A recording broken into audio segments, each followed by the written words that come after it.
الحمدللہ رب العالمین والصلاة والسلام علی سید الانبیاء والمرسلین وعلی آلہ وصحبہ اجمعین اما بعد۔ آج جو ہمارا ٹاپک ہے جس کو ہمیں ڈسکس کرنا ہے اس کلاس کے اندر، وہ ہے پولیگیمی ان اسلام۔ پولیگیمی ان اسلام کا مطلب یعنی ایک مرد کیا اسلام میں صرف ایک ہی شادی کی اجازت رکھتا ہے، یا اسے اس بات کی بھی اجازت ہے کہ وہ ایک سے زائد شادیاں کر سکتا ہے۔ یہ ایک اسلامک کانسیپٹ ہے، پیور اسلامک کانسیپٹ۔ اس لیے ہم اس کے اوپر اکیڈمک انداز میں اس لحاظ سے گفتگو کریں گے کہ ہمارے زمانے کے اندر جو ایتھسٹک مائنڈ سیٹ کے لوگ ہوتے ہیں، الحادی ذہنیت کے لوگ، وہ در حقیقت اسلام کے اس نظریے کے اوپر بہت شدید اعتراض کرتے ہیں کہ اسلام نے مردوں کو ایک سے زائد شادیوں کی اجازت دے کر کے عورتوں پر ظلم کیا ہے۔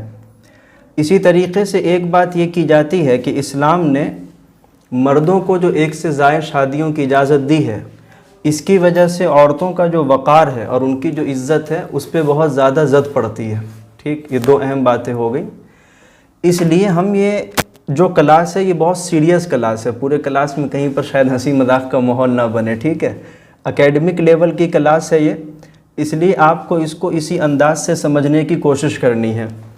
سب سے پہلا مدعا، آج کے زمانے میں آپ ایک ماحول ہے بہت زیادہ کہ جب کسی اسلامک کانسیپٹ کے اوپر اعتراض ہوتا ہے اور آبجیکشن ہوتا ہے تو ایک بڑا طبقہ ایسا پیدا ہو جاتا ہے کہ جو سرے سے انکار ہی کر دیتا ہے، بولتا ہے کہ یہ چیز اسلام کا حصہ ہے ہی نہیں۔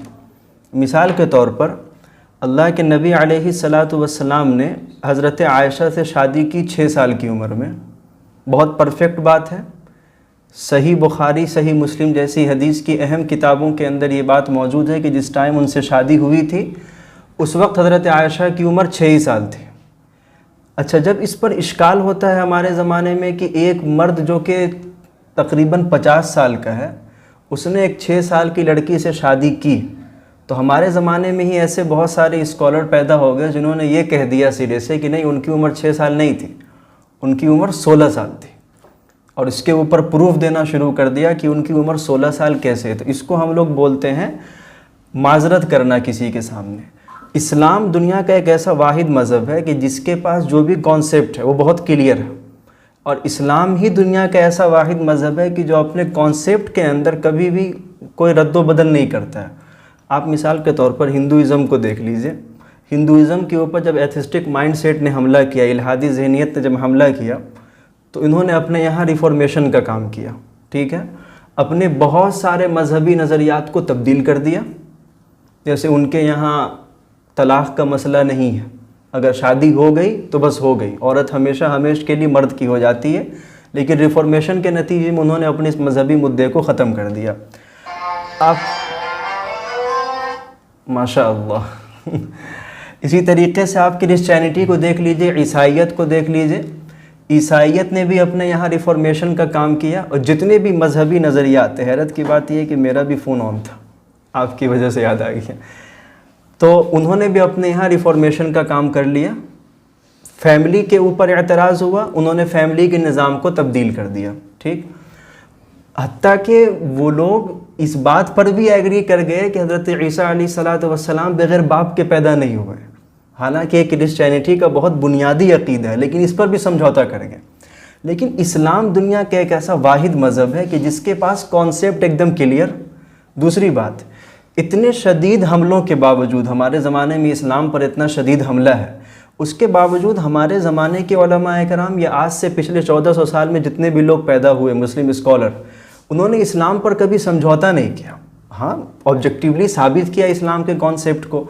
تو اب ہمارے زمانے میں جب یہ بات سامنے آتی ہے کہ بھائی تعدد ازواج، ایک مرد اگر کئی عورتوں سے شادی کرتا ہے تو اس سے عورتوں پر ظلم ہوتا ہے، یہ اعتراض بہت ہی کامن اعتراض ہے اسلام کے اوپر، تو اس کا مطلب یہ نہیں ہے کہ ہم یہ کہنا شروع کر دیں کہ یہ کانسیپٹ غلط ہے۔ دیکھیے، میں ایک بات یہاں پر بہت وضاحت کے ساتھ کہوں گا کہ اس کلاس کا مقصد پریکٹیکلی اپروچ نہیں کرنا ہے مفتی طارق مسعود صاحب کی طرح کہ آپ پولیگیمی پر عمل کیجئے، جیسے وہ کہتے ہیں نا کہ اگر میں وزیر اعظم بن گیا تو ہنٹر مار مار کر کے سب کی 4 شادیاں کروا دوں گا۔ اس کلاس کا وہ مقصد نہیں، ٹھیک۔ اس کلاس کا مقصد فقط کانسیپٹ کو کلیئر کرنا ہے کہ اسلام در حقیقت پولیگیمی کے بارے میں کیا کہتا ہے۔ دوسری بات میں نے فریم ورک سمجھایا۔ فریم ورک کا مطلب یہ ہے کہ جب آپ کسی سامنے والے کو ذہن میں رکھ کر کے کسی ٹاپک پر بات کرتے ہیں تو سامنے والا جس چیز سے ایگری کرتا ہے ہم دلیل بھی اسی حساب سے دیتے ہیں۔ میں نے کیا کہا، ایتھسٹک مائنڈ سیٹ، جو الہادی ذہنیت کے لوگ ہیں کہ جو مذہب کے خلاف آواز اٹھانا جن کا کام ہے، وہ لوگ اعتراض کرتے ہیں، ٹھیک ہے۔ جو ایتھسٹک مائنڈ سیٹ کے لوگ ہوتے ہیں ان کے یہاں سب سے بڑی دلیل ہوتی ہے سائنٹیفک آرگیومنٹ، ٹھیک۔ اگر سائنٹیفکلی کسی چیز کو پروف کیا جاتا ہے یا ڈس پروف کیا جاتا ہے تو اس کے اوپر وہ ایمان لے آتے ہیں۔ تو ہم انشاءاللہ یہ کوشش کریں گے ثابت کرنے کی کہ اگر یہ بات کی جاتی ہے کہ پولیگیمی یا ایک مرد کئی ساری عورتوں سے شادی کرے تو اس سے عورت پر ظلم ہوتا ہے، ایسا بالکل بھی نہیں ہے، ٹھیک۔ لیکن اس سے پہلے سب سے اہم چیز یہ ہے کہ کیا اسلام میں اس بات کا ثبوت ہے کہ ایک مرد کئی عورتوں سے شادی کر سکتا ہے؟ ہاں، اس بات کا ثبوت موجود ہے۔ اسلام سے پہلے دنیا کے اندر ایک رواج تھا، بطور خاص عرب کے ماحول کے اندر ایک رواج یہ تھا کہ ایک مرد کئی عورتوں سے شادی کرتا تھا، 10 عورتوں سے شادی کر لی، 20 عورتوں سے شادی کر لی۔ لیکن اسلام نے آ کر کے سب سے پہلے یہ پابندی لگائی کہ تمہیں ایٹ اے ٹائم صرف 4 عورتوں سے شادی کرنی ہے، بس ایک بات۔ دوسری بات یہ کہ قرآن کریم میں اس بات کی بھی شرط لگائی گئی کہ آپ جن 4 عورتوں کو اپنے نکاح میں رکھیں گے ان کے درمیان انصاف کرنا ضروری ہوگا آپ کے لیے۔ انصاف اس معنی کر نہیں کہ آپ سب سے برابر درجے کی محبت کریں، اٹ از ناٹ پاسبل۔ انسان سب سے یکساں محبت نہیں کر سکتا ہے، ٹھیک۔ اللہ کے نبی علیہ الصلوۃ والسلام کی 11 بیویاں تھیں، لیکن سب جانتے ہیں کہ اللہ کے نبی کو سب سے زیادہ محبت حضرت عائشہ سے تھی اور حضرت خدیجہ سے تھی۔ تو یہ چیز تو پاسبل نہیں ہے، لیکن پاسبل کیا چیز ہے؟ پاسبل یہ چیز ہے کہ آپ کے ذمے آپ کی بیویوں کے جو حقوق ہیں وہ آپ کو سب کو برابر دینے ہیں۔ اگر آپ نے ایک کو ایک اچھا گھر دے رکھا ہے تو آپ دوسرے کو بھی اچھا ہی گھر دیں گے، یہ پہلی شرط ہے۔ یہی وجہ ہے کہ اسلام نے باضابطہ یہ اعلان بھی کیا کہ جو آدمی کئی ساری شادیاں کر لے اور اپنی بیویوں کے ساتھ انصاف نہ کرے تو اللہ تبارک و تعالیٰ کے پاس وہ قیامت کے دن اس حالت میں آئے گا کہ اس کا بایاں کاندھا جھکا ہوا ہوگا، یعنی وہ ڈھانچہ جو ہے اس کے جسم کا کافی خراب ہوگا، اور یہ اس بات کی علامت ہوگی کہ اس آدمی نے شریعت کے کانسیپٹ پر صحیح طور پر عمل نہیں کیا۔ ایک بات یہاں پر ذہن نشی کر لیں، ہمارے زمانے میں آپ لوگ بھی جب ٹرینوں کا سفر کیجئے گا، کہیں پر جائیے گا، اسکول کالجز کے آپ سب لوگ ہیں، ٹھیک ہے، تو ابھی آپ تو باہر جا کر کے رہ چکے ہیں، تو آپ کو ڈیفرنٹ مائنڈ سیٹ کے لوگ ملیں گے، اور کبھی اگر آپ ان سے کنورسیشن کیجئے گا اسلام کے کسی ٹاپک کے اوپر تو ایک بہت بیسک جو غلطی کرتے ہیں سامنے والے لوگ، وہ یہ غلطی کرتے ہیں کہ جب انہیں اسلام کے کسی کانسیپٹ کو کاؤنٹر اٹیک کرنا ہوتا ہے تو وہ مسلمانوں کے عمل کو سامنے لے کر کے آتے ہیں کہ مسلمان اپنے پریکٹیکل لائف میں اس طریقے سے کرتے ہیں۔ فار ایگزامپل، اگر انہیں پولیگیمی کے اوپر اعتراض کرنا ہے کہ یہ کئی شادیاں نہیں ہونی چاہیے تو کاؤنٹر اٹیک اس طریقے سے کریں گے کہ دیکھو لوگ شادیاں کر لیتے ہیں، بچہ پیدا کر کے سڑکوں پر چھوڑ دیتے ہیں، ان کی نگہداشت نہیں کرتے وغیرہ وغیرہ۔ یہ بات سمجھنی چاہیے کہ کسی مذہب کا، کسی نظریے کا جو اعلان ہوتا ہے، جو کانسیپٹ ہوتا ہے، وہ ایک الگ چیز ہوتی ہے۔ پریکٹیکلی لوگوں نے اس کو کس طریقے سے کیا، وہ ایک الگ چیز ہوتی ہے۔ کبھی بھی کسی کی پریکٹیکل لائف کو ہم جج نہیں کرتے۔ دوسری بات یہ ہے کہ ہم اس کو جسٹیفائی نہیں کرتے۔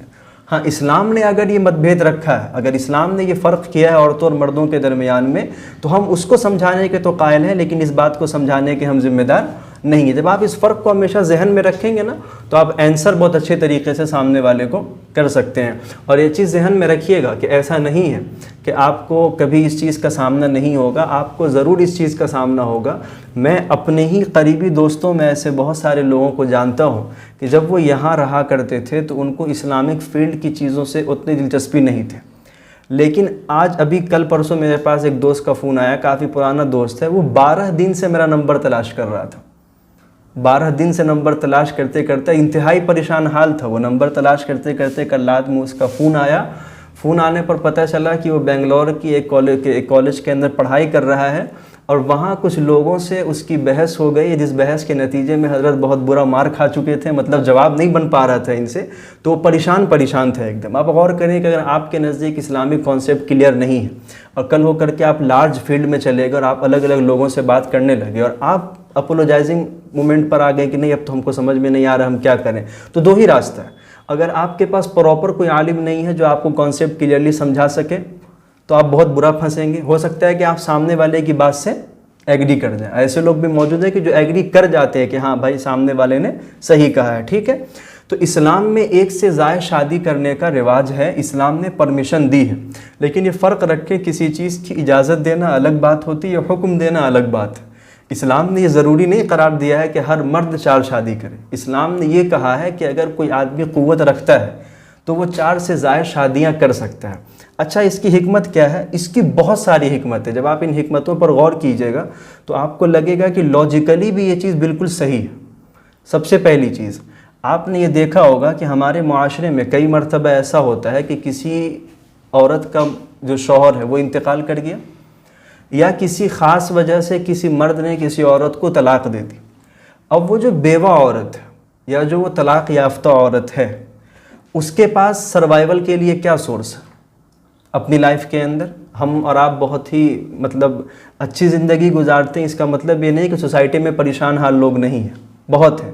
جو عورت بیوہ ہو گئی معاشرہ اس کو قبول نہیں کرتا، کوئی دوسرا مرد اس سے شادی کی کوشش نہیں کرتا.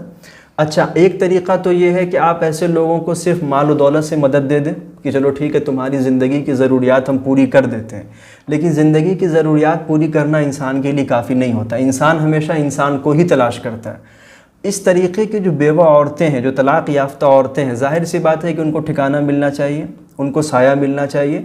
ان کے سائے کے لیے سب سے اچھا طریقہ یہی ہے کہ جو لوگ ایٹ اے ٹائم کئی عورتوں کو اپنی نکاح میں رکھ سکتے ہیں، اتنی گنجائش ہے ان کے پاس میں، وہ اس پر عمل کریں اور ایسی عورت کو سہارا دے دیں. یہ پہلی چیز، پہلی حکمت. دوسری حکمت یہ ہے کہ کبھی کبھی ایسا ہوتا ہے کہ کوئی مرد بہت ظالم نکل جاتا ہے. بہت سارے مرد ایسے ہوتے ہیں کہ جو عورتوں پر ظلم کرتے ہیں. اب یہ جو عورتیں ہیں اگر ان کے پاس یہ آپشن ہو اگر کہ ہاں ان سے خلا لے کر کے، عدالتی ثبوت کے ساتھ ان سے خلا لے کر کے کسی دوسرے مرد کے پاس جائیں کہ جو مہذب ہے، بہت تربیت یافتہ ہے، عورتوں کی عزت کرتا ہے، یہ راستہ زیادہ اچھا ہے یا یہ راستہ زیادہ اچھا ہے کہ وہ مجبوراً اسی کے ظلم کو برداشت کرتی رہے؟ اگر آپ معاشرے کا جائزہ لیں گے تو ہمارے معاشرے میں ایک نہیں دو نہیں بلکہ ہزارہ لاکھوں عورتیں آپ کو ایسی مل جائیں گی کہ جو مردوں کے ظلم کو صرف اس وجہ سے برداشت کرتی ہوئی آ رہی ہیں کہ ان کے پاس کوئی سیکنڈ آپشن نہیں. ان کو پتہ ہے کہ اگر میں نے اس مرد سے طلاق لے لی تو میرے لیے کوئی راستہ بچے گا نہیں، معاشرہ مجھے قبول نہیں کرے گا. اس وجہ سے بھی اسلام نے پولیگیمی کو جائز قرار دیا. تیسری چیز یہ ہے، اور یہ بہت اہم چیز ہے، کہ اللہ کے نبی علیہ الصلاۃ والسلام نے ایک موقع پر ارشاد فرمایا تھا کہ میں چاہتا ہوں قیامت کے دن میری امت کی تعداد سب سے زیادہ ہو. تو تعداد بڑھانے کے لیے ایک عورت سے زیادہ کئی عورتیں ہو سکتی ہیں. آ رہی بات سمجھ میں؟ جیسے ایک شخص آیا تھا مفتی طارق مسعود صاحب کے اس میں، اس نے یہ کہا کہ میری 4 شادیاں ہو چکی ہیں، 45 بچے ہیں الحمدللہ، بلکہ 43 سے عنقریب 45 ہو جائیں گے. تو آپ کا کیا مشورہ ہے میرے بارے میں؟ تو انہوں نے کہا کہ مشورہ بس اتنا ہے کہ اسپیڈ بڑھاؤ. تو مطلب یہ ہے کہ اللہ کے نبی علیہ الصلاۃ والسلام نے یہ چاہا ہے کہ اس امت کی تعداد ہو، اور اس تعداد کا سب سے اچھا طریقہ یہ ہے کہ ایک آدمی پولیگیمی کرے، بیک وقت اس کو 4 عورتوں سے بچوں کی پیدائش ہوگی. دوسری سب سے اہم بات، ہمارے زمانے کی سوسائٹی کا جائزہ لیں، اور جیسے جیسے دنیا آگے بڑھے گی ویسے ویسے حالات ایسے پیدا ہوں گے کہ مردوں کی تعداد کم ہوگی اور عورتوں کی تعداد زیادہ ہوتی چلی جائے گی. فی الحال کا بھی ریشو اگر آپ اٹھا کر کے دیکھ لیں تو دنیا میں عورتوں کی تعداد بڑھ رہی ہے، مردوں کی تعداد کم ہو رہی ہے. اور کم ہونے کی سب سے بڑی وجہ ایک یہ بھی ہوتی ہے کہ جب جنگیں بہت زیادہ ہوتی ہیں تو جنگوں میں عام طور پہ مرد حضرات ہی مارے جاتے ہیں، عورتیں بچ جاتی ہیں. تو جو عورتیں پیچھے بچ گئیں ان کی زندگی کیسے گزرے گی؟ اگر سروائیول کے لیے یہ راستہ نکال دیا جائے کہ ایک مرد کئی عورتوں کو اپنی شادی میں لے کر کے باعزت زندگی گزروا لے ان سے، تو یہ زیادہ بہتر راستہ ہے. ٹھیک ہے. پانچویں چیز یہ ہے کہ کبھی کبھی ایسا ہوتا ہے کہ کوئی عورت بانجھ ہوتی ہے، ٹھیک ہے، اس سے بچے کی پیدائش نہیں ہو سکتی ہے.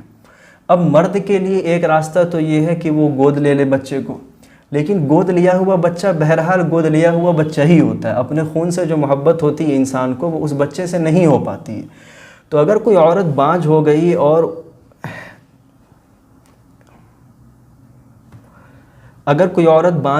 اس سے بچے کی پیدائش نہیں ہو سکتی ہے تو پھر اسلام نے یہ حکم دیا کہ آپ کے پاس سیکنڈ آپشن یہ ہے کہ آپ کسی دوسرے عورت سے شادی کر لیں اور اس سے بچہ حاصل کر لیں جو آپ کی نجی ضرورت ہے. اچھا کبھی کبھی ایسا ہوتا ہے کہ عورت دائمی مریض ہو جاتی ہے، یہ چیز کو اچھا یہ جو باتیں بیان کی جا رہی ہیں یہ ہائپوتھیسس نہیں ہے کہ مفروضہ ہے بس کہ ایسا ہوتا ہے، یہ ریالٹی ہے، ایسا ہوتا ہے، ایک دو کیس نہیں ہے بلکہ ایسے ہزاروں لاکھوں کروڑوں کیس ہوتے ہیں۔ کبھی کبھی ایسا ہوتا ہے کسی مرد کی شادی ہوئی، عورت دائمی مریض نکل گئی، عورت پر کسی ایسی بیماری کا اثر ہو گیا کہ وہ مرد کے قابل رہی ہی نہیں۔ اب ایک طریقہ تو یہ ہے کہ مرد اخلاقی بے غیرتی کا مظاہرہ کریں اور اس عورت کو طلاق دے کر کے فارغ کر دے کہ جاؤ تم میرے کسی کام کی نہیں ہو۔ ظاہر ہے کہ شریف النفس انسان کبھی اس چیز کو نہیں برداشت کر سکتا ہے کہ آپ ایک عورت کو لائیں اور پھر آپ نے اس کو بے سہارا چھوڑ دیا۔ اچھا ایک راستہ یہ ہے کہ آپ اسی کو اپنی زندگی میں رکھیں، پھر جس مقصد کے لیے آپ نے شادی کی تھی، شادی کا اصل مقصد یہ ہے کہ انسان اپنی جنسی ضرورت کو صحیح جگہ سے ادا کر سکے، ہے نا۔ اگر وہ جنسی ضرورت آپ کی پوری نہیں ہو پاتی ہے تو پھر شادی کرنے کا مقصد ہی ختم ہو گیا، پھر آپ گناہوں میں لگ جائیں گے، زنا کریں گے وغیرہ ذالک، اس طرح کی چیزوں میں مبتلا ہو جائیں گے۔ تو ایک یہ بھی حکمت ہے پولیگیمی کو لیگل قرار دینے کی۔ اسی طریقے سے آپ لوگ اس بات سے واقف ہوں گے کہ عورت کی زندگی میں ایسے بہت سارے مراحل آتے ہیں کہ جن مرحلوں کے اندر عورت مرد کے قابل نہیں رہتی ہے، اس کے پیریڈز کے زمانے آ جاتے ہیں تو اس زمانے میں مرد اس سے کنزومیشن نہیں کر سکتا۔ اسی طریقے سے عورت اگر بچے کے ساتھ ہے، اس کو اگر وہ پیگننٹ ہے عورت، تو ایک وقت ایسا آتا ہے کہ آپ عورت کے قریب نہیں جا سکتے۔ یہ جو اتنا طویل تر زمانہ ہے ایک مرد کے لیے کہ جس وقت میں مرد کو اپنی خواہش کو برداشت کرنا ہے، ظاہر سی بات ہے کہ وہ کیسے برداشت کرے گا اس چیز کو۔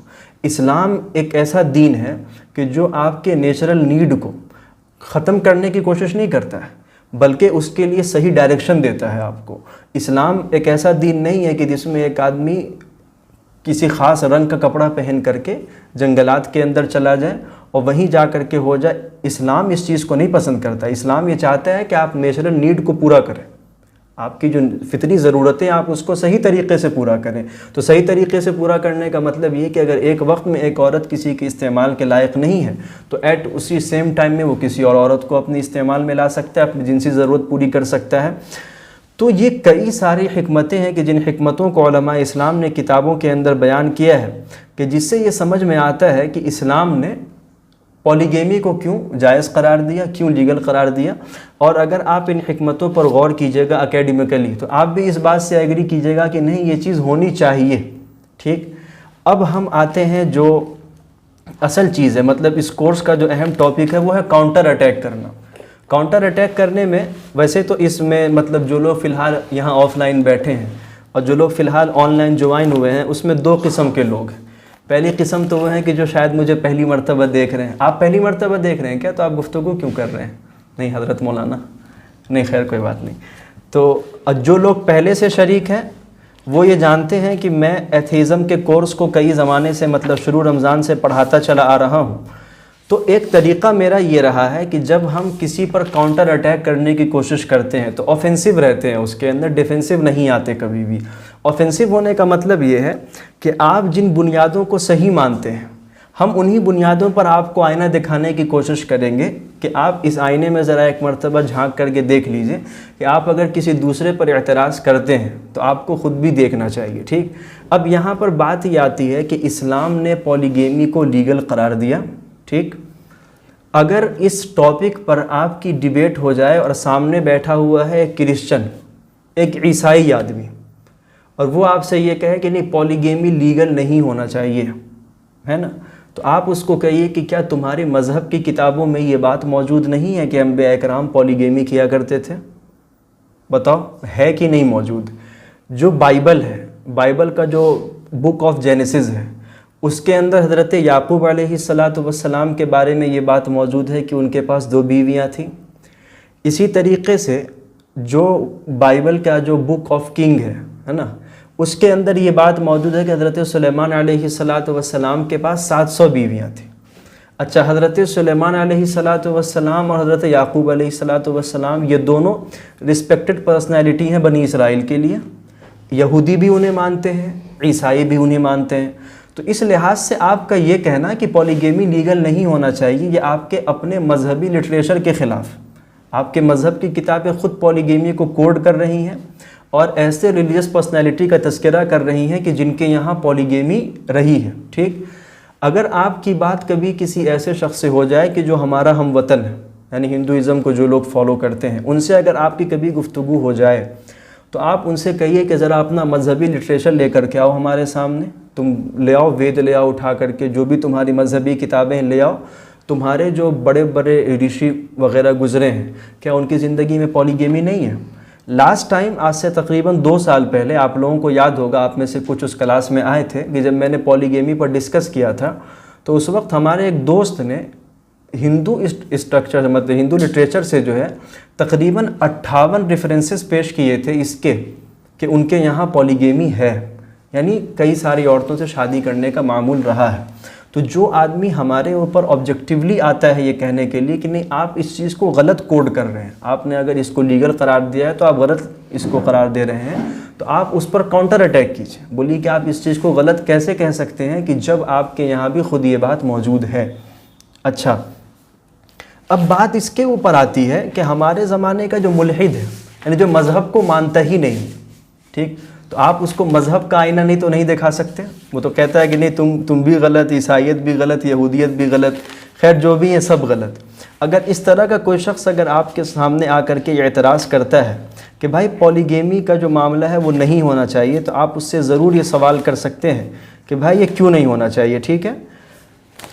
ہمارے ابھی پچھلے کچھ زمانوں کی بات ہے کہ یہ جو یونائٹڈ نیشنز ہیں، ہے نا، اقوام متحدہ، اقوام متحدہ نے ایک چیز پاس کی کہ تعدد ازواج یہ عورت کے وقار کے خلاف، یعنی ایک مرد اگر کئی ساری عورتوں سے شادی کرتا ہے تو وہ در حقیقت عورت کی عزت سے کھلواڑ کرتا ہے، عورت کی جو مطلب کیا کہہ سکتے ہیں اس کی جو پرسنالٹی ہے اس کو وہ بہت زیادہ مطلب مجروح کرنے کی کوشش کرتا ہے کہ آپ نے اس کے مقابلے میں ایک دوسری عورت کو گھر میں لا کر کے بٹھا دیا۔ اب سوال یہ پیدا ہوتا ہے کہ تعدد ازواج عورت کے وقار کے خلاف ہے، اس وجہ سے یہ غلط ہے، تو اس کی غلطی کی دلیل یہ ہے کہ یہ عورت کے وقار کے خلاف ہے، یہ تو ایک ایموشنل آرگیومنٹ، ٹھیک؟ اور جو لوگ ایپسٹیمولوجی جانتے ہیں یا جو نہیں جانتے ہیں ان کو جاننا چاہیے۔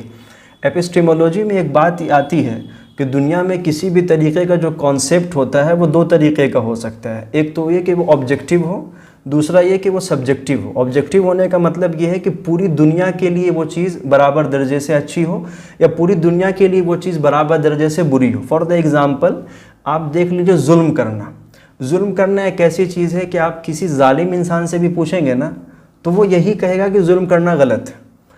یہ الگ بات ہے کہ ظلم کی ڈیفینیشن لوگ الگ الگ کرتے ہیں، جو وہ کر رہا ہوگا وہ اس کو جسٹیفائی کرنے کی کوشش کرے گا۔ اگر آپ نارتھ کوریا کے کنگ سے کہہ دیں کہ تم ظالم ہو تو وہ آپ پہ اٹیک کر دے گا کہ تم نے ہم کو ظالم کیسے بولا۔ تو اگر تم کہو کہ تم جینوسائیڈ کر رہے ہو، ایسا کر رہے ہو، ویسا کر رہے ہو، فلاں ڈھمکا کر رہے ہو، تو وہ اس کو جسٹیفائی کرے گا۔ آپ بنجامین نتنیاہو سے کہہ دیں کہ تم ظالم ہو تو کبھی ایگری نہیں کرے گا اس بات سے کہ میں ظالم، وہ کہے گا کہ میں نے غزہ پر حملہ کیا تو وہ میرا ڈیفینسو رائٹ ہے کہ میں نے اپنے رائٹ کے لیے ایسا کیا تھا، میں نے ایران پر حملہ کیا تو میرا ذاتی حق تھا، میں نے اس وجہ سے کیا۔ تو پتہ یہ چلا کچھ چیزیں آبجیکٹیو ہوتی ہیں، پوری دنیا کے لیے وہ چیز بالکل برابر ہوتی ہیں، لیکن کچھ چیزیں سبجیکٹیو ہوتی ہیں، وہ ہر ایک کے لیے برابر نہیں ہو سکتی، ہر آدمی اس کو الگ انداز سے سوچ سکتا ہے۔ اس کی ایک مثال میں نے پہلے بھی دی تھی کہ جیسے جہیز کا معاملہ ہمارے یہاں ہے، ٹھیک، اگر آپ اسلامک فیلڈ سے ریلیٹ کرتے ہیں تو آپ جہیز کو آبجیکٹیولی غلط سمجھیں گے، اس کی وجہ یہ ہے کہ جہیز کو اسلام نے غلط قرار دیا۔ لیکن اگر آپ اسلامک فیلڈ سے بلانگ نہیں کرتے ہیں اور آپ ایک نیوٹرل مائنڈ کے آدمی ہیں، ایک معتدل مزاج کے آدمی ہیں، اور آپ جب جہیز پر گفتگو کریں گے تو آپ کے ذہن میں یہ بات ہمیشہ رہے گی کہ جہیز کے سلسلے میں کچھ لوگوں کی رائے یہ ہے کہ بھائی یہ چیز غلط ہے کہ جب آپ کی شادی ہو رہی ہے تو آپ ایک عورت کو آپ کے گھر آ رہی ہے اور آپ اسی عورت کا ہی سارا سامان استعمال کر رہے ہیں، یہ چیز اتنی زیادہ اچھی نہیں لگتی۔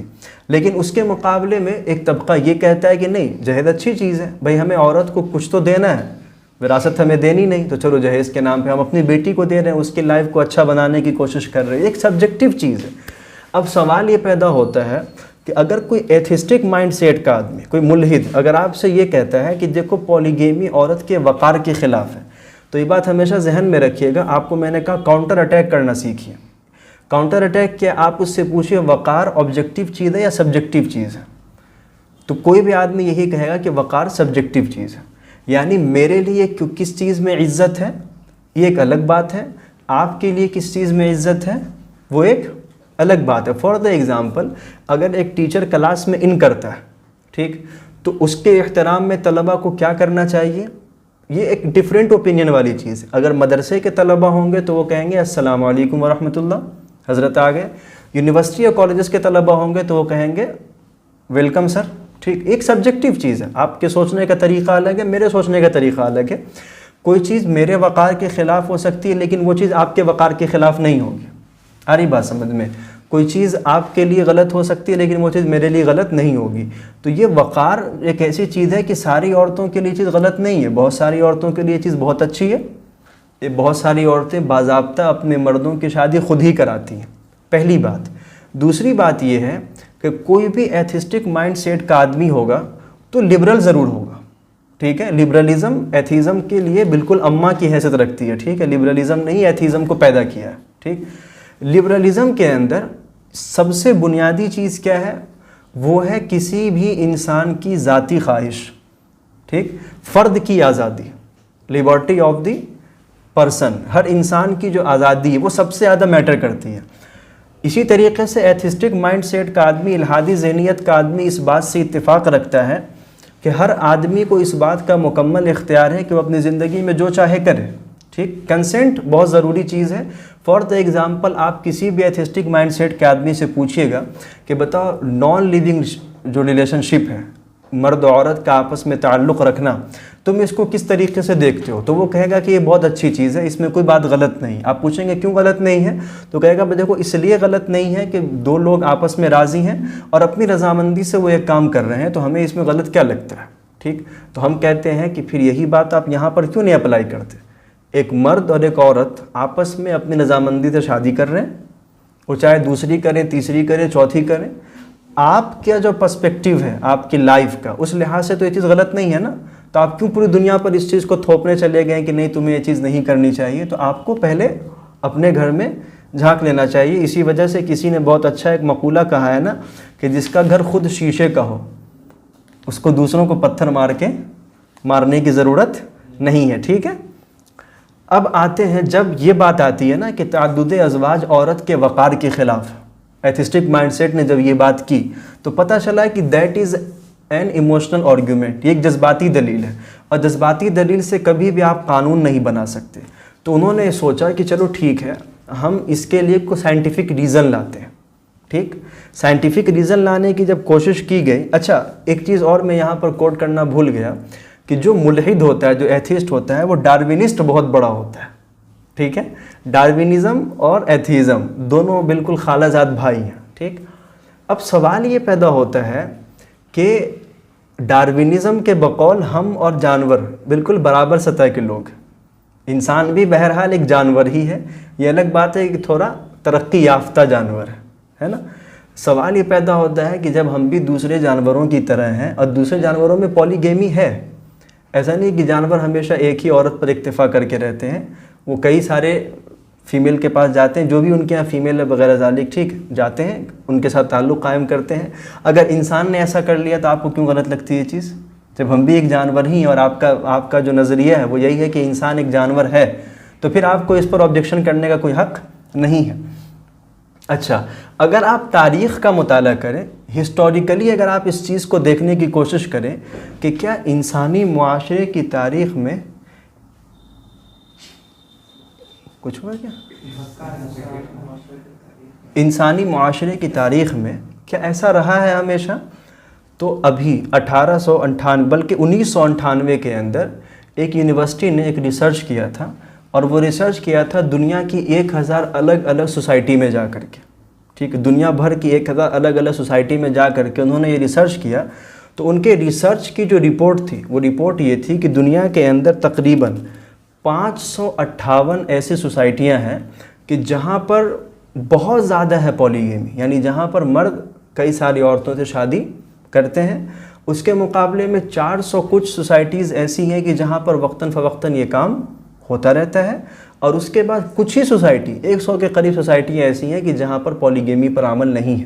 اچھا، یہ چیز آج کی نہیں بلکہ پچھلے 10,000 سال کی تاریخ بھی انسانیت کی ایسی ہی رہی ہے کہ جب آج سے 10,000 سال کا جو پہلے کا جو انسان تھا، جب اس انسان کے بارے میں ریسرچ کرنے کی کوشش کی گئی تو پتہ چلا کہ اس زمانے میں مردوں کی تعداد کم ہوتی تھی اور عورتوں کی تعداد زیادہ ہوا کرتی تھی.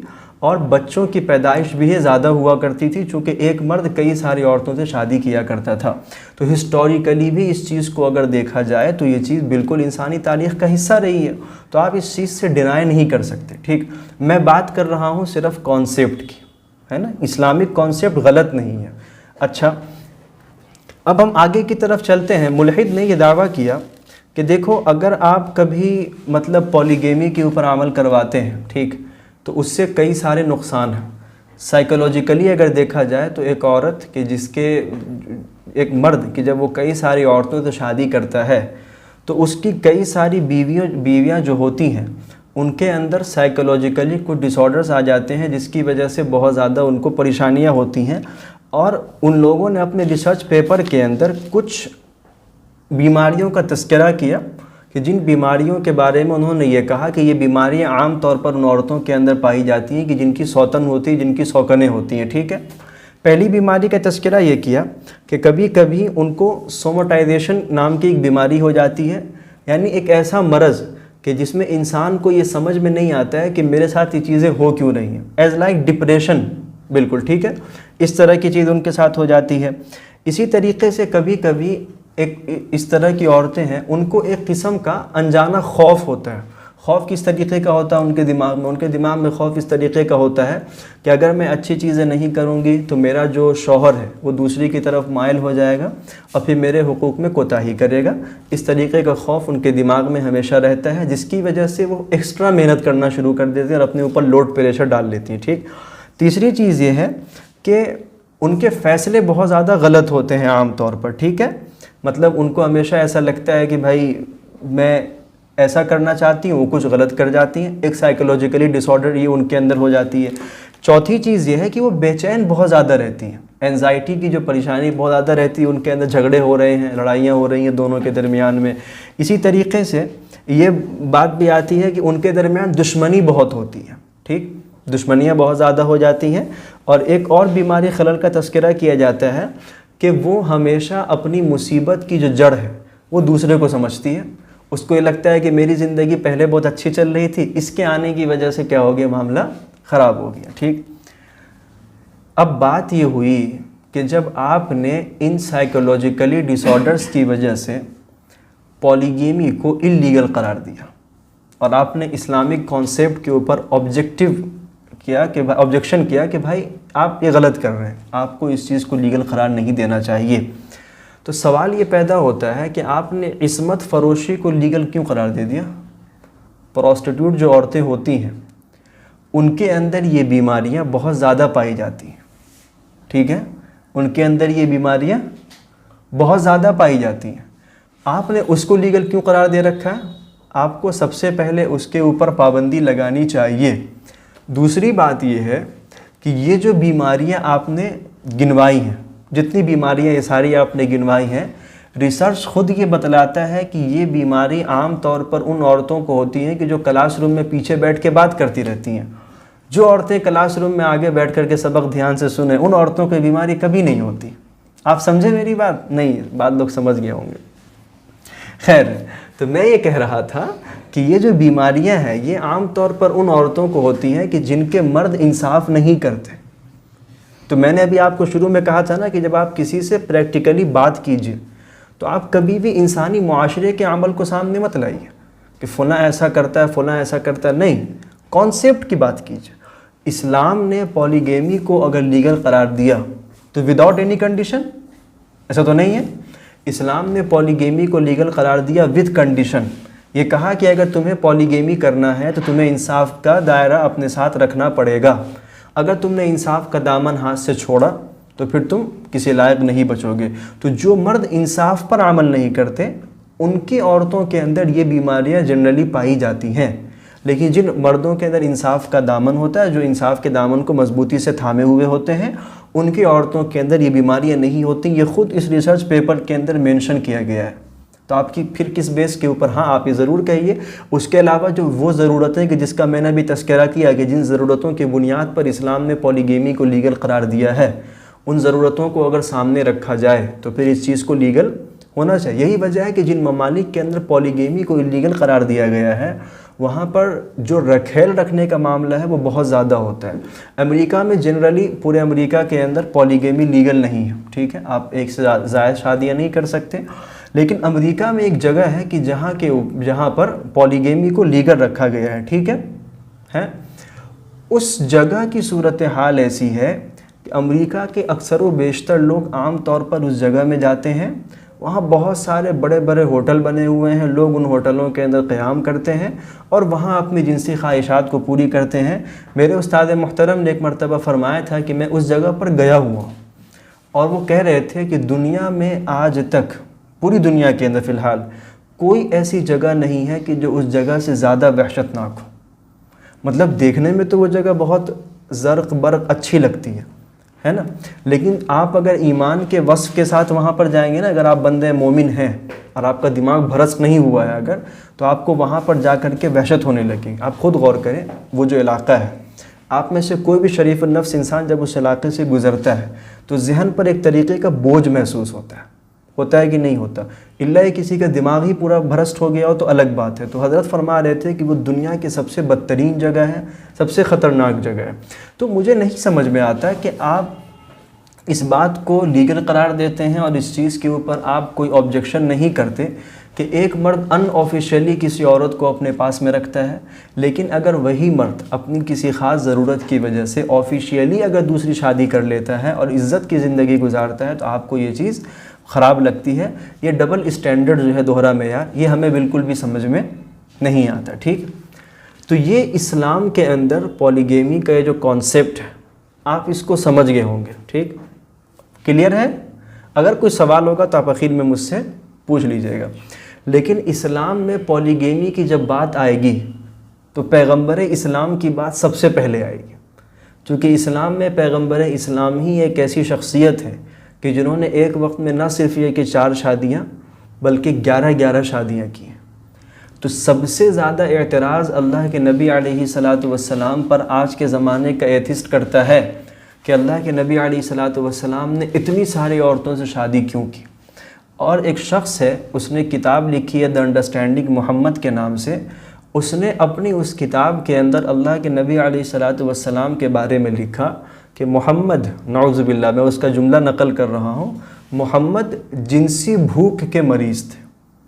اگر آپ یہ لفظ سنیں گے نا تو آپ کی روح کانپ جائے گی اندر سے کہ ایک ایسی شخصیت کے بارے میں اس نے کیسا جملہ استعمال کیا کہ محمد جنسی بھوک کے مریض تھے۔ جنسی بھوک ایک جینیٹک ڈس آرڈر ہے انسان کے اندر، ٹھیک ہے، مطلب ایک انسان کو صبر نہیں ہو پا رہا ہے، وہ ہمیشہ نئی نئی عورتوں کو تلاش کرنے کی کوشش کر رہا ہے، ایک عورت پر وہ صبر نہیں کر پا رہا ہے، ایک بد اخلاقی ہے بہت بڑی۔ اس نے اللہ کے نبی علیہ الصلاۃ والسلام پر یہ اشکال کیا کہ چونکہ انہوں نے اتنی ساری شادیاں کی ہیں، اس کا مطلب ہے کہ وہ نعوذ باللہ جنسی بھوک کے مریض تھے۔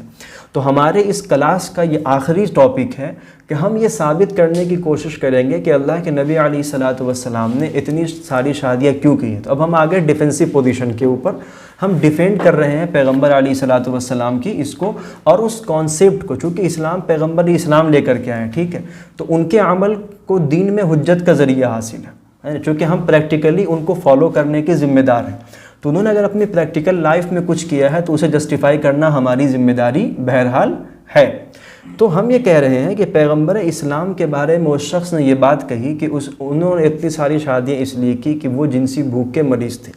کہنے والا خود ایک ایتھسٹ ہے، اور آپ کو بہت حیرانی ہوگی کہ یہ وہ ایتھسٹ ہے کہ جو کسی زمانے میں شیعہ تھا، ٹھیک ہے، اور ایران میں جب انقلاب آیا تھا خمینی کے زمانے میں تو یہ آدمی ایران چھوڑ کر کے بھاگ گیا تھا، اور اس وقت ہی اس نے جو ہے وہاں جا کر کے ایک کتاب لکھی، دشمنی میں آ کر کے اس نے الحاد کا راستہ اختیار کیا، اور اس نے دشمنی میں پیغمبر اسلام کے خلاف یہ کتاب لکھی، اور اچھا ہوا کہ بھگا دیا گیا۔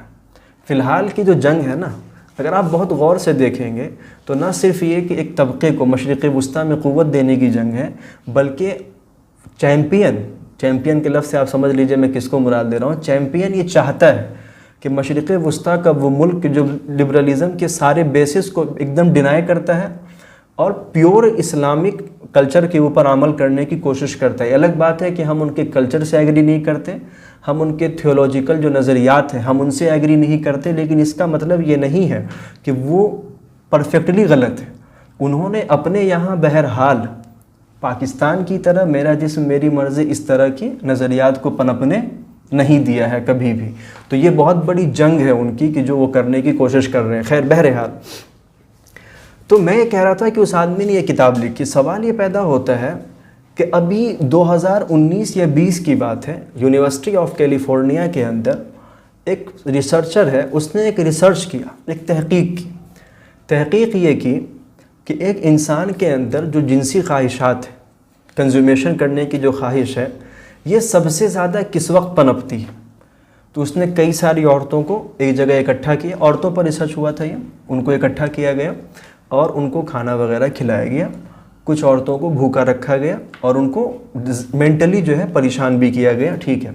ان کے بعد جب ان کے دماغ کا مطالعہ کیا گیا تو یہ سمجھ میں آیا کہ جو عورتیں مینٹلی ٹھیک تھیں, یعنی ان کو کوئی ذہنی اسٹریس نہیں تھا, تھکاوٹ نہیں تھی, دوسری چیز یہ ہے کہ وہ جسمانی تھکاوٹ سے بھی محفوظ تھیں, ان کے اندر جو رومانس کی کیفیت ہے وہ زیادہ تھی. ٹھیک ہے, جذباتیت ان کے اندر زیادہ آ رہی تھی. لیکن اس کے مقابلے میں جو عورتیں ذہنی تھکاوٹ کی شکار تھیں یا مینٹلی اسٹریس تھا انہیں, ان کے اندر وہ جذبات بالکل لو کوالٹی پر تھی. اس ریسرچ نے سائنٹیفکلی یہ پروف کیا کہ کسی کے اندر جنسی بھوک ہونے کے لیے ضروری یہ ہے کہ اس آدمی کو جسمانی طور پر بھی آرام ہو, ذہنی طور پر بھی آرام ہو, اور اسی طریقے سے وہ آدمی کھایا پیا ہوا ہو, کھاتا پیتا ہو, تو ایسا آدمی جنسی بھوک کا مریض بنتا ہے. آئیے اسی سائنٹیفک بیسس کے اوپر پیغمبر صلی اللہ علیہ وسلم کی زندگی سمجھنے کی کوشش کرتے ہیں کہ کیا اللہ کے نبی علیہ الصلاۃ والسلام نے کبھی پیٹ بھر کے کھانا کھایا؟ نہیں. ہسٹوریکلی یہ بات ثابت ہے, بخاری اور مسلم کی احادیث موجود ہیں اس کے اوپر. حضرت عائشہ فرماتی ہیں کہ اللہ کے نبی علیہ الصلاۃ والسلام نے کبھی بھی 2 دن لگاتار سیراب ہو کر کے کھانا نہیں کھایا, یہاں تک کہ اللہ تبارک و تعالیٰ کے پاس چلے گئے. اسی طریقے سے فرماتی ہیں کہ اللہ کے نبی کے گھر میں 1 مہینہ 2 مہینہ 3 مہینے تک لگاتار چولہا جلتا ہی نہیں تھا. ہم صرف کھجور اور پانی کے اوپر کیا کر لیتے تھے, اکتفا کر لیا کرتے تھے. سوال یہ پیدا ہوتا ہے کہ جس آدمی کے بھوک کی یہ کیفیت ہو کہ وہ کبھی 2 دنوں تک لگاتار سیراب ہو کر کے کھانا کھائے ہی نہیں, کیا اس کے اندر جنسی بھوک ہو سکتی ہے؟ نعوذ باللہ. کیا وہ شادی اس وجہ سے کرتا ہے کہ اس کو بہت ساری عورتوں میں نعوذ باللہ دلچسپی ہے؟ آپ کے بیسس کے اوپر یہ بات ثابت نہیں ہوتی ہے. دوسری چیز, کیا آپ علیہ الصلوۃ والسلام مینٹلی ہمیشہ, مطلب آپ میں یہ نہیں کہہ رہا ہوں کہ مینٹلی آپ ڈپریشن میں تھے. ڈپریشن الگ چیز ہوتی ہے, وہ ایک بیماری ہے. اسٹریس الگ چیز ہوتی ہے, تھکاوٹ ایک الگ چیز ہوتی ہے. ذہنی اعتبار سے دیکھا جائے تو اللہ کے نبی علیہ الصلوۃ والسلام کو کبھی سکون نہیں رہا. آپ علیہ الصلوۃ والسلام کی کردار کشی کی گئی, آپ علیہ الصلوۃ والسلام پر کیسے کیسے الزامات لگائے گئے, نعوذ باللہ شاعر ہیں, نعوذ باللہ پاگل ہیں, مجنون ہیں, وغیرہ وغیرہ. کیا گیا کہ نہیں کیا گیا؟ اگر آپ لوگوں کے اوپر کبھی کوئی الزام لگے, ٹھیک ہے, ہم نے فیس کیا ہے اس چیز کو, آپ لوگ جانتے ہیں اس بات کو کہ آج سے 2 سال پہلے مجھے فیس کرنا پڑا تھا. اس وقت جو میری اپنی ذہنی کیفیت تھی کہ جب غلط باتیں کیا کرتے تھے لوگ, تو اس وقت محسوس ہوتا تھا کہ مطلب پیغمبر اسلام نے کیسے ان چیزوں کو برداشت کیا ہوگا. دوسری بات, قرآن کریم نے خود اللہ کے نبی علیہ الصلوۃ والسلام کے بارے میں یہ بات بیان کی کہ لعلک باخع نفسک الا یکونوا مؤمنین. ایسا محسوس ہوتا ہے کہ آپ اپنے آپ کو ہلاکت میں ڈال دیں گے اس بات کی وجہ سے کہ یہ لوگ ایمان نہیں لا رہے ہیں. اللہ کے نبی ہمیشہ اس ٹینشن میں رہتے تھے کہ لوگ ایمان لے آئیں, پوری کوشش کرتے تھے. تو جو آدمی ہمیشہ اس قدر مینٹلی اسٹریس میں ہو, کیا اس کے اندر اس طریقے کی خواہشات بہت زیادہ ابھر سکتی ہیں؟ اچھا, تیسری چیز یہ ہے کہ یہاں پر بات آئی جسمانی آرام کی, مطلب باڈی آدمی کا ہمیشہ اسٹیبل ہو. اللہ کے نبی کی زندگی میں ایسا کوئی موقع نہیں آیا, آپ ثابت کر کے دکھا دیں. بھائی, جو آدمی رمضان کے روزے رکھ کر کے غزوہ بدر کے میدان میں کھڑا ہے, بھائی جو رمضان کے روزے رکھ کر کے فتح مکہ کے لیے آگے بڑھ رہا ہے, جو آج ایک جنگ سے واپس آ رہا ہے تو رات میں دوبارہ پلاننگ ہو رہی کہ کل فلاں قبیلہ حملہ کرنے والا ہے, ان کو کس طریقے سے ڈیفینس کرنا ہے, جو شاہان عالم کے حملوں کو بار بار سہ رہا ہے, کبھی قیصر روم کی دھمکی آ رہی ہے, کبھی پرشین امپائر دھمکا رہا ہے, جو آدمی پوری زندگی اس طریقے کی کوششوں میں لگا رہے, اس کو جسمانی آرام کہاں ہے؟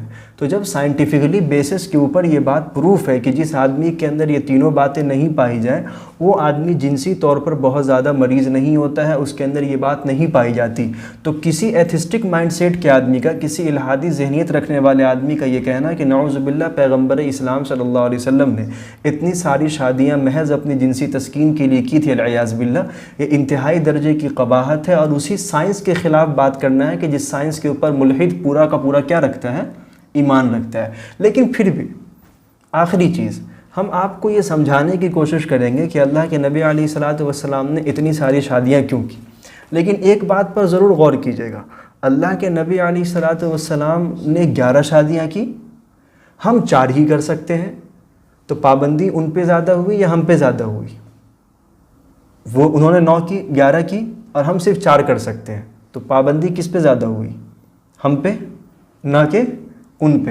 لیکن آپ اس کو دوسرے پوائنٹ سے سمجھنے کی کوشش کیجئے، اللہ کے نبی علیہ الصلوۃ والسلام کے اوپر یہ پابندی لگی ہوئی تھی اللہ کی طرف سے کہ آپ ان بیویوں کے علاوہ اب کسی اور سے شادی نہیں کر سکتے، ٹھیک ہے؟ یعنی نہ ان میں سے کسی کو طلاق دے سکتے ہیں، نہ کسی کو اپنی نکاح سے ہٹا کر کے کسی اور بیوی کو لا سکتے ہیں، اور نہ مزید کسی اور سے شادی کر سکتے ہیں، ٹھیک؟ یہ پرمیشن اللہ کے نبی علیہ الصلوۃ والسلام کو نہیں تھی اللہ تعالیٰ کی طرف سے۔ لیکن عام مسلمانوں کو اس بات کی پرمیشن ہے کہ آپ شادیاں جتنی چاہے کر سکتے ہیں، بس شرط یہ کہ ایٹ اے ٹائم 4 ہی کر سکتے ہیں بس۔ لیکن اگر آپ ڈیفرنٹ ٹائم میں آپ 10 کر لیں، 20 کر لیں، 25 کر لیں، کوئی قباحت نہیں ہے، کوئی قید نہیں ہے اس چیز کی۔ تو پابندی کس پر زیادہ ہوئی؟ اللہ کے نبی علیہ السلام پر یا ہم لوگوں پر؟ اللہ کے نبی علیہ السلام پہ۔ یہ نقطہ ہمیشہ ذہن میں رکھیے گا۔ دوسری اہم بات یہ ہے کہ آج اس بات کو سمجھ کے جائیے یہاں سے کہ اللہ کے نبی علیہ السلام نے کیوں اتنی زیادہ شادیاں کی ہیں، ٹھیک؟ اللہ کے نبی علیہ السلام نے 11 شادیاں کی ہیں، اللہ کے نبی علیہ السلام کی 11 بیویاں ہیں۔ اللہ کے نبی کی 11 شادیاں 3 الگ الگ ریزن سے ہوئی ہیں۔ سب سے پہلی چیز پولیٹیکل نیڈ، اللہ کے نبی علیہ الصلوۃ والسلام نے بہت ساری شادیاں سیاسی ضرورت کی بنیاد پر کی ہیں۔ دوسری چیز ہے پرسنل نیڈ، اللہ کے نبی علیہ الصلوۃ والسلام نے بہت ساری شادیاں ذاتی ضرورت کی بنیاد پر کی ہیں۔ اور تیسری چیز ہے تھیولوجیکل نیڈ، یا آپ کہہ دیجیے کہ اسلامک نیڈ، اللہ کے نبی نے بہت ساری شادیاں ملی ضرورتوں کی بنیاد پر، اسلام کی ضرورتوں کی بنیاد پر کی ہیں۔ اچھا، سب سے پہلی چیز ہے ذاتی ضرورت۔ ذاتی ضرورت میں 2 باتیں آتی ہیں، ایک تو یہ کہ سامنے والے کی ضرورت، اور ایک یہ کہ اپنی ضرورت۔ اللہ کے نبی علیہ السلام نے اپنی ضرورت کے لیے صرف 2 شادیاں کی ہیں، ایک حضرت خدیجہ سے اور ایک حضرت سودا بنت زمعہ سے۔ حضرت خدیجہ سے اللہ کے نبی کی شادی جس وقت ہوئی تھی، اللہ کے نبی اس وقت 25 سال کے تھے، حضرت خدیجہ 40 سال کی تھیں۔ وہ 25 سال تک اللہ کے نبی علیہ الصلوۃ والسلام کے نکاح میں رہیں، اس کے بعد ان کا انتقال ہو گیا۔ جب ان کا انتقال ہوا تھا تو اللہ کے نبی علیہ السلام کے بچے اس وقت چھوٹے تھے، اور چھوٹے بچوں کو بہرحال ایک ایسی عورت کی ضرورت پڑتی ہے کہ جو ان کی تربیت کر سکے۔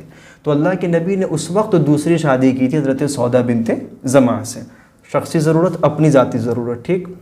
اس کے علاوہ کچھ عورتیں ایسی ہیں کہ جن سے اللہ کے نبی علیہ الصلوۃ والسلام نے شادیاں کی ہیں ان کی ضرورت کی وجہ سے۔ فار ایگزامپل حضرت عمر کی بیٹی حضرت حفصہ بنت عمر، اللہ کے نبی نے ان سے شادی کی ہے۔ حضرت حفصہ بنت عمر نے اسلام کے لیے بہت زیادہ قربانیاں دی تھیں۔ ان کے جو شوہر تھے وہ غزوہ احد میں شہید ہو گئے، اس کے بعد وہ بیوہ ہو گئی۔ حضرت عمر بہت پریشان ہوئے کہ میری بیٹی کے لیے سہارا کون بنے گا؟ تو اللہ کے نبی علیہ السلام کے چونکہ حضرت عمر بہت قریبی دوست تھے، اللہ کے نبی کے خاطر انہوں نے بہت قربانیاں پیش کی تھی، اور ان کی بیٹی نے بھی اسلام کی خاطر بہت قربانیاں پیش کی تھی۔ تو اللہ کے نبی نے ان کی ضرورت کے خاطر ان سے کیا کر لی؟ شادی کر لی۔ دوسرا نام ہے اس کے اندر حضرت ام سلمہ کا۔ حضرت ام سلمہ اللہ کے نبی کی بہت قریبی بیویوں میں سے ہیں، مطلب اللہ کے نبی بہت زیادہ محبت کرتے تھے ان سے۔ ان کے بھی شوہر ایک جنگ میں شہید ہو گئے تھے، اور انہوں نے بھی اسلام کی خاطر بہت زیادہ قربانیاں دی تھیں۔ تو اللہ کے نبی علیہ الصلوۃ والسلام نے ان کی دلجوئی کے لیے بھی ان سے شادی کر لی، ٹھیک؟ اب ہم آتے ہیں اس کے اوپر کہ اللہ کے نبی علیہ الصلوۃ والسلام نے پولیٹیکل نیڈ سے شادی کی، ٹھیک ہے، ملکی ضرورت۔ ایک بات آپ لوگوں میں سے ایک چیز ذہن میں رکھیے گا کہ آپ میں سے کسی نے بھی کبھی قبائلی نظام نہیں دیکھا ہے کبھی؟ قبیلوں کا سسٹم نہیں دیکھا۔ ہاں جنہوں نے اس طریقے کی سیریز دیکھ رکھی ہے کہ جو قبائلی نظام پر بنائی گئی ہیں، فار ایگزامپل ارطغرل ارطغرل تو دیکھ رکھی ہوگی نا جی؟ نہیں دیکھ رکھی؟ اب یہ کس نے، ارے بدتمیز خیر، تو اس طرح کی سیریز میں دیکھیں. میں اصل میں قبائلی نظام کے بارے میں ایک بات بتانا چاہتا ہوں. قبائلی نظام میں ایک چیز یہ ہوتی ہے کہ جو قبیلے کا امیر ہوتا ہے، ٹھیک، وہ ہمیشہ قبیلے کا امیر رہے گا. اسی طریقے سے جو شاہانہ نظام ہوتا ہے اس میں بھی جو آدمی بادشاہ ہے وہ ہمیشہ بادشاہ رہے گا، الا کہ تختہ پلٹ ہو جائے، ٹھیک. اس طریقے کے نظام میں اگر دو ملکوں کے درمیان یا دو قبیلوں کے درمیان رشتہ داریاں قائم ہو جاتی ہیں نا، اگر کہ دونوں قبیلوں کے آپس میں رشتہ داریاں قائم ہو گئیں تو اس کی وجہ سے دونوں ملکوں کے تعلقات اچھے ہو جاتے ہیں. آپ تاریخ کا جب مطالعہ کریں گے تو شاہانہ نظام میں آپ یہ بات ضرور پائیں گے، اور آپ کو قبیلوں کے نظام میں بھی یہ بات ملے گی. جب آپ یہ سمجھ گئے، اس نقطے کو آپ سمجھ گئے، تو اللہ کے نبی علیہ الصلوۃ والسلام کے زمانے میں ٹرائب سسٹم ہی تھا، قبیلوں کا نظام تھا، ٹھیک. اب آتے ہیں سب سے پہلے حضرت ام حبیبہ بنت ابی سفیان. یہ کس کی بیٹی ہیں؟ حضرت ابو سفیان کی. حضرت ابو سفیان کون؟ حضرت معاویہ کے والد. یعنی حضرت ابو سفیان وہی کہ جو غزوہ احد سے لے کر کے فتح مکہ تک اللہ کے نبی کے سب سے بڑے دشمن تھے. اللہ کے نبی کے خلاف جتنی جنگیں ہوئی ہیں، چاہے وہ احد کی جنگ ہو یا احزاب کی جنگ ہو. آپ لوگ سیرت سے واقف ہیں کہ نہیں؟ بایوگرافی آف پروفٹ صلی اللہ علیہ وسلم کمپلیٹلی کس نے پڑھی ہے؟ ہاتھ اٹھاؤ. جو یہ کہہ دے گا کہ میں نے کمپلیٹلی بایوگرافی پڑھ رکھی ہے اللہ کے نبی علیہ الصلوۃ والسلام کی، کل اس کو دعوت دوں گا انشاءاللہ میں. کسی نے نہیں پڑھ رکھی ہے؟ بہت حیرت کی بات ہے. جی پڑھی ہے، اچھا ماشاءاللہ. آن لائن لوگوں میں سے کافی لوگوں نے پڑھ رکھی ہے. تو آپ لوگوں کو بریانی کے پیسے بھیج دوں کیا میں؟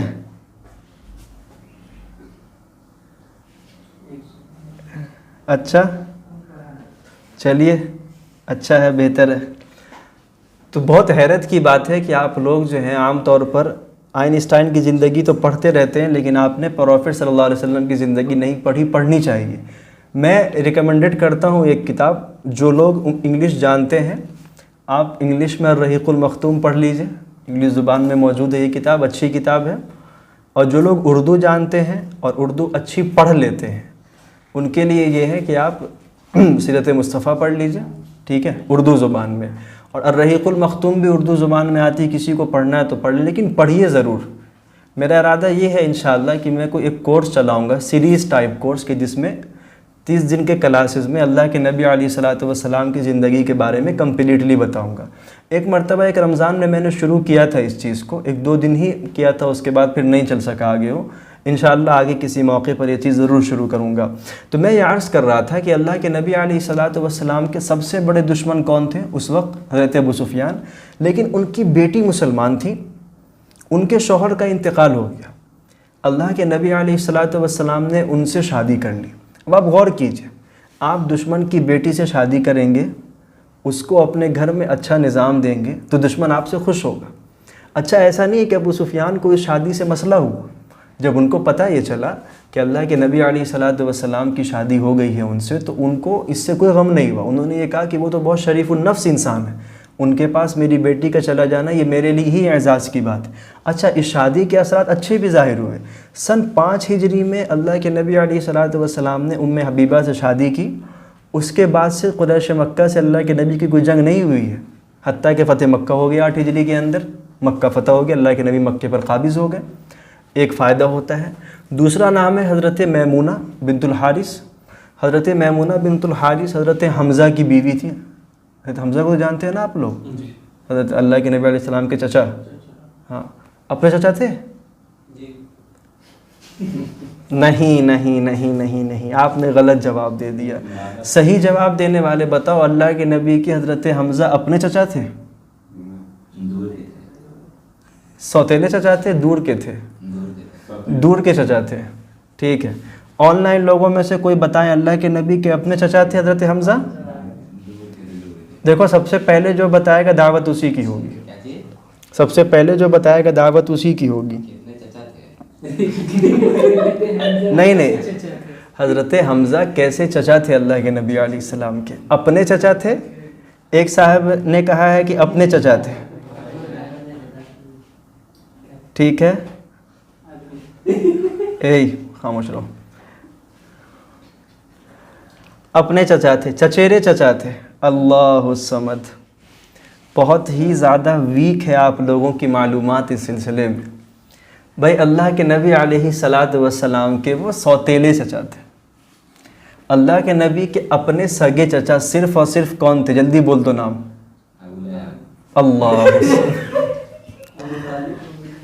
اللہ کے نبی علیہ السلام کے اپنے اور حقیقی اور سگے چچا صرف ابو طالب تھے. باقی ابو لہب، یہ حضرت حمزہ، یہ حضرت عباس جو بھی ہیں، یہ اللہ کے نبی کے سوتیلے چچا تھے. ٹھیک ہے. اور اللہ کے نبی کے دادا نے عبد المطلب نے 3 شادیاں کی تھی، ان سے 10 بچے تھے. تو اللہ کے نبی کے 2 حقیقی بھائی عبداللہ اور ابو طالب تھے. اس لیے میں کہتا ہوں، بار بار عرض کروں گا، جو لوگ نیچے دیکھ رہے ہیں ان کو، جو اوپر دیکھ رہے ہیں ان کو، جو دائیں دیکھ رہے ہیں ان کو، جو بائیں دیکھ رہے ہیں ان کو، اور جو آن لائن اپنے فون کی طرف دیکھ رہے ہیں ان کو، کہ بھائی آپ لوگ اللہ کے نبی علیہ السلام کی زندگی ضرور پڑھیے. یہ میں ایموشنلی کہہ رہا ہوں، یہ بات ایسا نہیں ہے کہ آپ انٹلیکچولی اس چیز کو دیکھیں. نہیں، ایک ایسی ذات کہ جس سے ہمیں سب سے زیادہ محبت ہے، اپنے والدین سے بھی زیادہ محبت. یہ بہت آبویس سی بات ہے. آپ خود غور کیجئے کہ اگر میرے والد محترم اگر پیغمبر اسلام کی شان میں گستاخی کر دیں نعوذ باللہ، تو کیا مجھے ان سے محبت رہے گی؟ بالکل نہیں رہے گی. آ رہی بات سمجھ میں؟ چونکہ میرے اسلام کی محبت کا تقاضا یہ ہے کہ میں ان سے زیادہ محبت کرتا ہوں، تو مجھے ان کے بارے میں جاننا چاہیے. ایک معمولی لڑکی کے بارے میں، ایک معمولی لڑکی سے جب آج کل کے لڑکوں کا تعلق بنتا ہے تو ان کے کھانے سے لے کر کے سونے تک کی معلومات کا پتہ رہتا ہے. ٹھیک ہے. مطلب اگر روزانہ ان سے بات ہو گئی نعوذ باللہ، تو روزانہ ان سے ایک ہی سوال پوچھتے ہیں کہ آپ نے صبح سے لے کر کے رات میں سونے تک کیا کیا. بلکہ یہ بھی پوچھتے ہیں کہ تم نے خواب کیا دیکھا تھا آج، وہ بھی بتاؤ. میں لڑکوں کو اچھے سے جانتا ہوں ایک دم. لیکن آپ ایک ایسی ذات کے بارے میں کہ جو ذات آپ کے لیے سب سے زیادہ رسپیکٹڈ پرسنالٹی، آپ اس کے بارے میں 0.00% بھی نہیں جانتے. اچھا، اگر ایسا نہ ہو کہ تم میں سے کوئی اس پر پھنس جائے کہ اللہ کے نبی علیہ السلام کا نام کیا تھا. میں نے ایک سے پوچھ دیا تھا لڑکے سے کہ اللہ کے نبی کا کیا نام تھا. کہتا ہے حضرت صلی اللہ علیہ وسلم. تو بتاؤ اللہ کے نبی کا نام کیا تھا؟ سب خاموش رہنا. آپ جو پیچھے والے ہیں آپ بتا دیجئے. کسی مدرسے مکتب میں پڑھے ہیں کیا کبھی؟ ہاں بچپن میں. چلیے بچپن کا کچھ تو اثر باقی. اکثر لوگوں کو نہیں پتہ ہوتا ہے، واقعتاً نہیں پتہ ہوتا. اگر آپ پوچھ دیں گے تو نہیں بتا پائیں گے کیا نام تھا ان کا. اب باقی ضروری معلومات تو بہرحال نہیں پتہ ہوتی ہیں. آگے کیا بتائیں گے وہ ان کے بارے میں، کہاں پیدا ہوئے، انہوں نے کیا کیا نہیں کیا، نہیں پتہ ہوتی یہ ساری باتیں. بہت افسوس ہوتا ہے مجھے اس طرح کی چیزوں کو دیکھ کر کے کہ ہم بہت حقیقی ذات کے بارے میں کچھ نہیں جانتے. جاننا چاہیے. تو خیر، میں یہ کہہ رہا تھا کہ حضرت میمونہ بنت الحارث جو ہیں، یہ حضرت حمزہ کی بیوی تھی. جب حضرت حمزہ غزوہ احد میں شہید ہو گئے تو اللہ کے نبی نے 4-5 سال کے بعد ان سے شادی کی. ان سے شادی کرنے کی وجہ یہ تھی کہ ان کا جو قبیلہ تھا، قبیلہ بنو ہلال، وہ اللہ کے نبی علیہ السلام کی طرف نہیں آ رہا تھا. لیکن اللہ کے نبی علیہ السلام نے جب ان سے شادی کی تو ان کے قبیلے کے لوگ اللہ کے نبی علیہ السلام کی طرف اٹریکٹ ہوئے، اور دیکھتے ہی دیکھتے پورا قبیلہ مسلمان ہو گیا. تو یہ ایک ملکی ضرورت ہوئی، ایک سیاسی ضرورت ہوئی. اسی طریقے سے ایک اللہ کے نبی علیہ السلام کی بیوی حضرت صفیہ، حضرت صفیہ جو یہودیوں کا اس زمانے میں سردار تھا، اس کی بیٹی تھی. ان کا باپ غزوہ خیبر میں مارا گیا. اللہ کے نبی علیہ السلام نے ان سے شادی کر لی. اللہ کے نبی علیہ السلام نے اسی پولیٹیکل نیڈ پر شادی کی تھی کہ اگر یہودیوں کی عورت میرے گھر میں آئے گی تو اس کا نتیجہ یہ ہوگا کہ بھائی ان کے یہاں بھی کچھ نرم گوشہ پیدا ہوگا، یہودی بھی دوسرے قبائل کی طرح ہمارے قریب آ جائیں گے. لیکن یہود ہمیشہ سے ٹھہرے بے بہبود. انہوں نے کبھی بھی دشمنی کو دوستی میں بدلنے کی کوشش نہیں کی. یہ بغیرت بدذات لوگ ہمیشہ ایک ہی طرح کے رہے. انہوں نے اللہ کے نبی سے کوئی دوستی نہیں کی. تو خیر کبھی کبھی اسٹریٹجی کام نہیں کرتی. لیکن حضرت صفیہ بنت حیی بن اخطب بہرحال صحابیہ ہیں، اللہ کے نبی کی بیوی ہیں، امہات المومنین میں سے ہیں، اور اللہ کے نبی کے اوپر انہوں نے اسلام قبول کیا تھا بہرحال. اور ایک نام ہے حضرت جویریہ بنت الحارث کا. یہ غزوہ بنو المستلق کے اندر یہ قید ہو کر کے آئی تھی. اللہ کے نبی نے ان سے شادی کی. اور حضرت عائشہ فرماتی ہیں کہ میں نے آج تک کوئی ایسی عورت نہیں دیکھی کہ جو جویریہ سے زیادہ اپنے قوم کے لیے نفع بخش ثابت ہوئی. اس کی وجہ یہ ہے کہ جب اللہ کے نبی نے ان سے شادی کر لی تو ان کی قوم کے جتنے لوگ اللہ کے نبی علیہ السلام کے قبضے میں آ گئے تھے، صحابہ کے قبضے میں، صحابہ نے سب کو آزاد کر دیا. بولا کہ اب یہ قبیلہ تو اللہ کے نبی کا سسرال ہو گیا، تو یہاں کے لوگوں کو ہم اپنا غلام بنا کر کے رکھیں، یہ اچھی بات نہیں ہے۔ تو پورا کا پورا قبیلہ ان کی وجہ سے کیا ہو گیا؟ آزاد ہو گیا، اور پھر پورے قبیلے نے اسلام قبول کر لیا۔ تو یہ مطلب ہم نے اس کو سبجیکٹیولی سمجھا دیا کہ اللہ کے نبی علیہ السلام نے اتنی ساری شادیاں کیوں کی تھیں۔ اب آتے ہیں اللہ کے نبی علیہ السلام نے 2 شادیاں کی ہیں دینی ضرورت کی بنیاد پر، دین کی ضرورت کی خاطر۔ پہلی شادی حضرت عائشہ سے، اللہ کے نبی علیہ السلام نے جس وقت ان سے شادی کی اس وقت مکے کی زندگی ختم ہونے کے قریب تھی اور مدینے کی زندگی شروع ہونے والی تھی۔ اسی لیے میں بار بار کہہ رہا ہوں کہ یہ باتیں آپ تبھی سمجھیں گے جب آپ سیرت کو بہت اچھے سے، یعنی اللہ کے نبی کی بایوگرافی آپ بہت اچھے سے پڑھ چکے ہوں گے، ٹھیک ہے؟ تو اے بابو سن لو، مکے کی زندگی ختم ہو رہی تھی، مدینے کی زندگی شروع ہو رہی تھی، اور اسلامک لا وہ دنیا کے سامنے آنے والا تھا، ٹھیک ہے؟ اب ایک ایسی عورت چاہیے، ایک انسان کی 2 زندگی ہوتی ہے، ایک پرائیویٹ لائف اور ایک پبلک لائف۔ اللہ کے نبی علیہ السلام نے اپنی زندگی میں جو بھی کام کیا ہے نا، اور جس کو اللہ کے نبی نے دین کے طور پر کیا ہے، وہ سارا کام ہم لوگوں کے لیے پریکٹیکل ہے، اسی کو تو ہم سنت بولتے ہیں۔ اللہ کے نبی نے نماز پڑھی تو ہم بھی نماز پڑھ رہے ہیں، اللہ کے نبی نے جس طریقے سے مسواک کی ہم بھی اسی طریقے سے مسواک کر رہے ہیں۔ تو اللہ کے نبی کے پریکٹیکل لائف کو چونکہ ہمیں فالو کرنا تھا، ان کی عملی زندگی کی ہمیں اتباع کرنی تھی، اس لیے ضرورت اس بات کی تھی کہ جس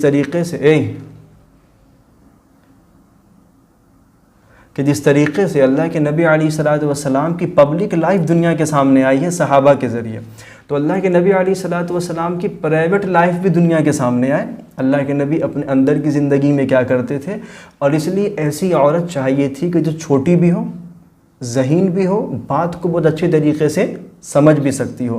یہی وجہ ہے کہ اللہ کے نبی علیہ السلام نے ایک موقع پر فرمایا تھا کہ خذوا نصف دینکم من حمیرہ، کہ تم اپنے دین کا آدھا حصہ حمیرہ سے لے لو۔ حمیرہ عربی زبان میں بولتے ہیں پنکی کو، اللہ کے نبی ان کو پیار میں پنکی کہا کرتے تھے۔ تو حضرت عائشہ کے بارے میں فرماتے تھے کہ دین کا آدھا حصہ ان سے لو، اور آپ کو جان کر کے بہت حیرت ہوگی کہ وہ صحابہ اکرام جن سے سب سے زیادہ احادیث منقول ہیں، جنہوں نے اللہ کے نبی کی باتیں نقل کی ہیں، ان میں سب سے آگے حضرت ابو ہریرہ ہیں، اور ان کے بعد حضرت عائشہ ہی ہیں۔ سب سے زیادہ اللہ کے نبی علیہ السلام کی حدیث انہی سے مروی ہے، تو یہ دینی ضرورت تھی۔ اس کے علاوہ ایک شادی اللہ کے نبی نے اور کی ہے، حضرت زینب بنت جہش، یہ اللہ کے نبی کی پھپھیری بہن تھی۔ ان سے شادی کرنے کی وجہ یہ ہوئی کہ اللہ کے نبی نے اپنے زمانے میں ایک شخص تھے حضرت زید بن حارثہ، ان کو اپنا منہ بولا بیٹا بنایا تھا۔ اس زمانے میں عرب کا جاہلی نظام یہ تھا کہ اس زمانے میں منہ بول کے رشتے بن جایا کرتے تھے، کسی کو اپنا بیٹا بول دیا تو وہ حقیقی بیٹا ہی مانا جاتا تھا۔ جیسے اپنا سگا بیٹا ہے، سگے بیٹے کی بیوی سے آپ شادی نہیں کر سکتے، سگا بیٹا آپ کی جائیداد میں آپ کا حصے دار بنتا ہے، تو اس زمانے میں بات ایسی ہی تھی۔ لیکن اسلام اس طریقے کے منہ بولے رشتے کو جسٹیفائی نہیں کرتا تھا۔ اللہ کے نبی نے جب ان سے شادی کرا دی ان کی، تو دونوں کا نبھن نہیں ہو سکا، انہوں نے طلاق دے دی ان کو۔ تو اللہ تعالیٰ یہ چاہتے تھے کہ معاشرے کی ذہنیت سے یہ بات ختم ہو کہ منہ بولا بیٹے کی جو بیوی ہوتی ہے وہ اپنی سگی بہو نہیں ہوتی ہے، اس سے شادی کی جا سکتی ہے۔ اچھا، چونکہ یہ چیز معاشرے میں بہت جڑ پکڑ گئی تھی، اور جب کوئی چیز معاشرے میں جڑ پکڑ جائے نا، تو اس کو ختم کرنے کے لیے صرف بولنا کافی نہیں ہوتا ہے، بلکہ پریکٹیکلی اس کے خلاف کر کے دکھانا پڑتا ہے۔ فار دی ایگزامپل، ہمارے معاشرے میں ایک چیز ہمیں یہ غلط لگتی ہے کہ لوگ یہ کہتے ہیں کہ جی الوداع جمعہ ہے نا، اس کو باضابطہ اسلام کا حصہ سمجھا جاتا ہے۔ ہمیں لگتا ہے کہ یہ چیز اسلام کا حصہ نہیں ہے، ٹھیک؟ اس دن کو بطور خاص منانا، ایکسٹرا اہتمام کرنا کہ جی بہت زیادہ نئے کپڑے پہنیں گے، اس طریقے کے اہتماموں سے بچنا چاہیے۔